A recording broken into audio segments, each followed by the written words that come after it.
Howdy folks, both Lee and myself thought we'd run through our highlights, our fishing highlights of 2020. Now Lee's already done these, he's whacked it on the YouTube channel. If you've not seen it, give it a watch. But I thought I'd run through my highlight. Now Lee's focused on an actual campaign on the River Trent. I'm going to focus on one particular match because it was pretty eventful.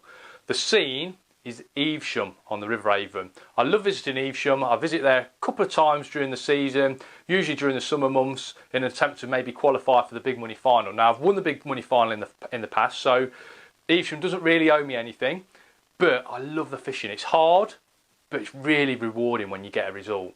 Now, when I'm fishing at Evesham, I tend to target the better fish. I tend to target the fish that I think are going to win me some money. So the perch, the eels, maybe a tench or some chub.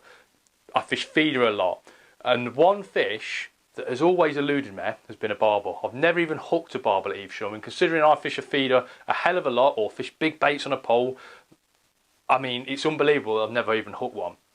Now, for this particular match, I've drew in the town. I always like a draw in the town. There's a bit of extra flow in the town, so you know there's a few more fish feeding. Even if they are little tiny fish, you know you're going to get a few bites. Now, the peg I've drew has been a really nice peg 7, a really good peg. It's had some chub form actually during the summer months, and July time, the time of year that I'm talking about, there was some chub feeding. So one of my plans of attack was a waggler. I knew that if I could fish a waggler for most of the day, I'd catch some chub. However, I've set up my normal sort of like Evesham attack, which is a flat float for bait dropper in maggots and worms.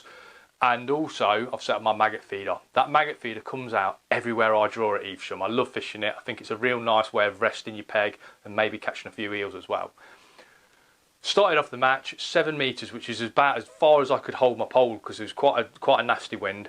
Bait dropper in maggots, and I've had a few perch. It's been quite good. Now, as I'm going to keep mentioning, Evesham is a rock hard venue, and sort of like 4 or 5 pound is a brilliant weight. And the aim of the game on this particular match was to qualify for the big money final, and to do that you have to win your 20 peg zone. So if I was to catch sort of like 4, 5, 6, 7 pounds, that sort of weight, I knew I'd have a brilliant chance. So starting on the pole, bait dropping maggots at 7 metres. Few perch to start with, nothing exciting, but probably put like £1.5 pound, £2 of perch in my net really quickly. All the time I'm feeding that waggler line. Maggots are going out there, a bit of hemp, all the time. I'm thinking I'm going to catch a load of chub on this waggler line. This is where the wheels have fell off, because those perch have dried up short. By the time I've picked up my waggler, the wind has got really strong. It's been a nightmare to control any sort of float over there. I've been changing my float all the time, and I've spent sort of like an hour, maybe even longer, an hour and a half, trying to make this waggler work. And I've done that because all the locals kept telling me, you've got a chance for chub, you're going to catch chub, chub, chub, chub. I've got these chub in my head. So I was getting more and more frustrated. I was whipping the water to a foam, trying to make this waggler work.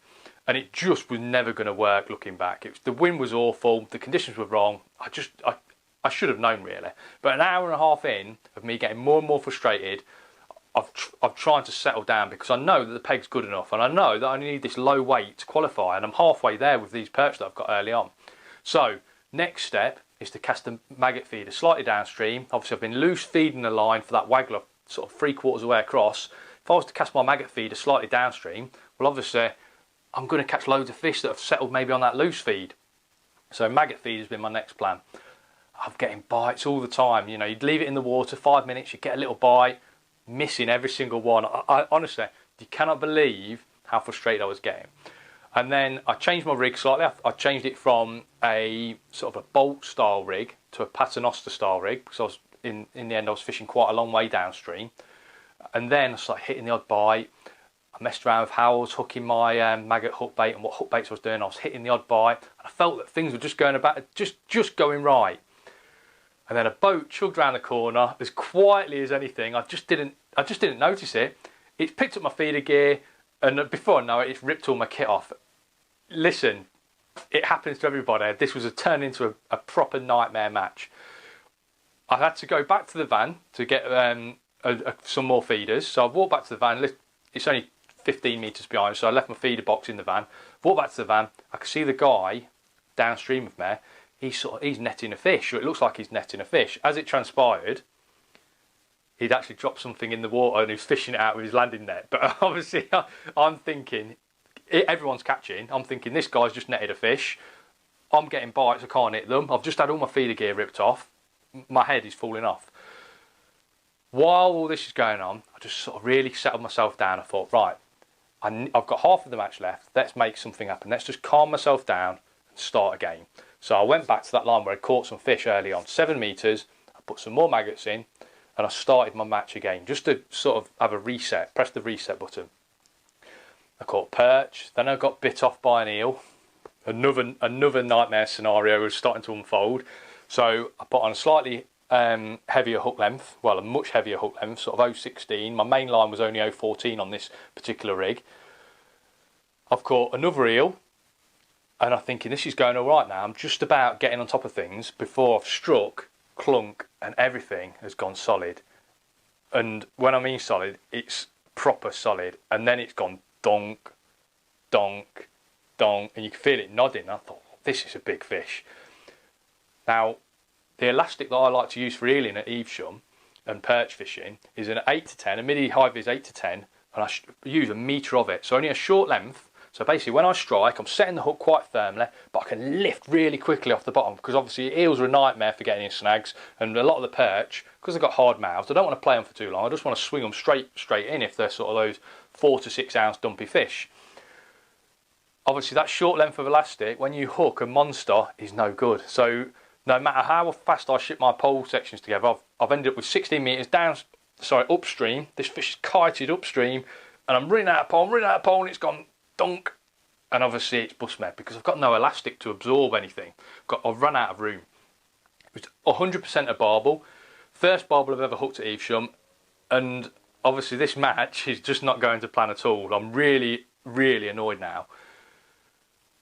The things got worse though, because it snapped my main line. Now I had to reset the whole rig up again because I put a heavier hook length on, coupled it with the lighter main line. I had to reset the whole rig up again. So I've looked in my box, no worries, I've got a spare flat float, exactly the same. This time it's got heavier main line on though, so absolutely perfect. Now as I've plumbed that up, reset the rig, moved the float up the line, I've snapped the flat float. Unbelievable. You would not believe that this is going to happen, but I've snapped the flat float. Now I'm left with the perfect rig with a broken float. At that point though, the float that's bust off from the barbel that broke me is floating downstream. It's at 16 metres. I shipped my pole together, wrapped a rig around the float, brought it back, I've got the float. What a result. I've got the float. All I need to do is thread it onto that fresh rig with heavier line, and I was fishing. This is where my match really came together. There was like 45 minutes of the match left now.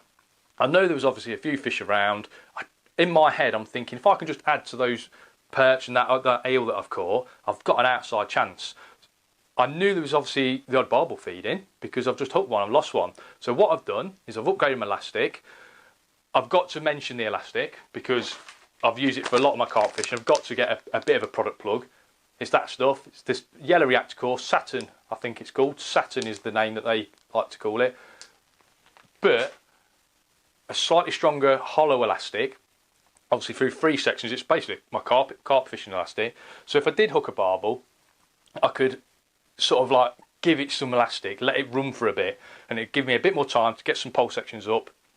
I could follow it wherever it wanted to go, keep the pole above the fish and hopefully get it in. Fortunately for me, that elastic did its job because about 15 minutes later, clunk, same scenario, nod, nod, nod. This wasn't an eel, it wasn't a perch. In actual fact, it was a barbel about 8 or 9 pound. 15 minutes, nice crowd behind me, 15 minutes of playing the fish, and he's in the net. You know, everything went absolutely to clockwork.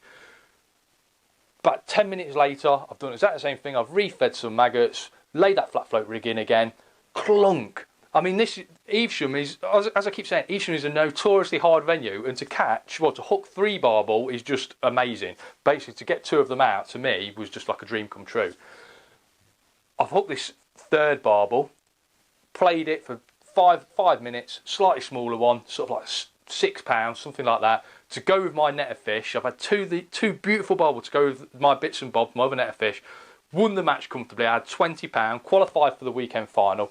I've turned a disaster match into an amazing match, and what I want to get across here is, on the face of it, you read a lot of top anglers and it always sounds like they have a brilliant match and they have brilliant, everything goes right for them, they never make a mistake. I mean, that match for me highlights that everyone makes a few mistakes, everyone has a bit of bad luck, but it's how you overcome it that, you know, obviously ultimately defines the success at the end of the day. So that's my most memorable match of the season. I hope everyone's had as good a 2020 as you possibly can, and let's hope we can get out on the bank a little bit more in the new year and catch a few fishes. If you like these little videos, check out all our content elsewhere. Instagram, Facebook, we're absolutely everywhere. But more importantly, check out the website. It's the website, it's all about the website, www.anglingedge.co.uk. On there you'll find incredible long videos with tons of detail. Honestly, Rob, we love doing them, don't we? And there's so much there for everyone. That is the place to check out all our stuff.